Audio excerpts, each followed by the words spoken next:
So the Sony A7R VI sounds ridiculous on paper, with 67 megapixels, 30 frames per second, 8K video, AI autofocus, and honestly, reading the spec sheet, it feels like Sony built the perfect hybrid camera. But here's the thing.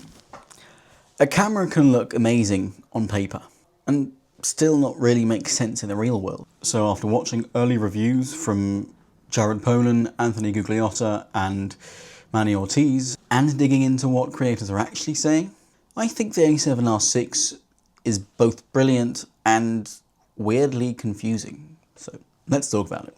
Sony clearly wanted to solve the biggest weakness of the A7R series. Historically, the R cameras were amazing for landscape, portraits and studio work, so they were basically primarily geared for photographers.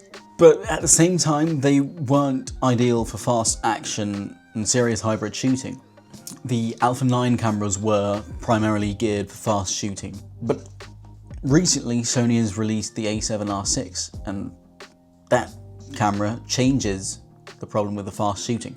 It is now faster, smarter, and more capable. Well, it is on paper. The question is, did Sony make the ultimate do-it-all camera? Or did they build a camera that's technically incredible but completely overkill? So let's start with what makes this camera so exciting.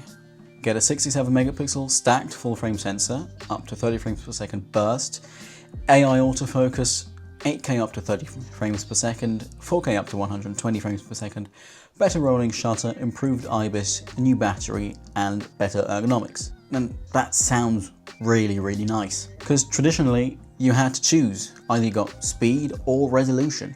But here's the problem. This is where things get interesting, by the way. Because once you leave the spec sheet and enter the real world, some cracks start to show. Not major flaws, just important question. First, who is this camera actually for? Because if you're a photographer, this camera makes a lot of sense. If you shoot commercial, fashion, wildlife, sports, and studio, 67 megapixels plus 30 frames per second is crazy. But if you're a filmmaker, that's where things get complicated. Because yes, it shoots 8K, yes, it shoots 4K 120, yes, rolling shutter is much better than before, that all sounds great. But then you realise what's missing. And compared to the competitors, 4K quality isn't class leading. That's a problem. Because in 2026, hybrid shooters expect more, especially at this price. Cameras like the Nikon Z8, the Canon R5 Mark II, and even cinema focus hybrids give filmmakers more flexibility.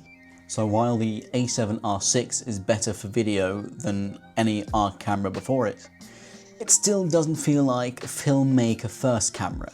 It feels like a photographer's camera with a very good video. And that's an important distinction because again, the A7R line of cameras is still mainly geared to photographers. So now let's ask the uncomfortable question. Do most people actually need 67 megapixels? Probably not, because for most creators, 24 megapixels is enough. 33 megapixels, like I've got in the Sony A7C Mark II, is great. 67 megapixels is specialized. Amazing? Yes. Necessarily? Rarely, because with a higher megapixel count, the file sizes exponentially grow. And with bigger file sizes, you need more storage. The workflow you have with that storage and with the files is more expensive. And that also matters.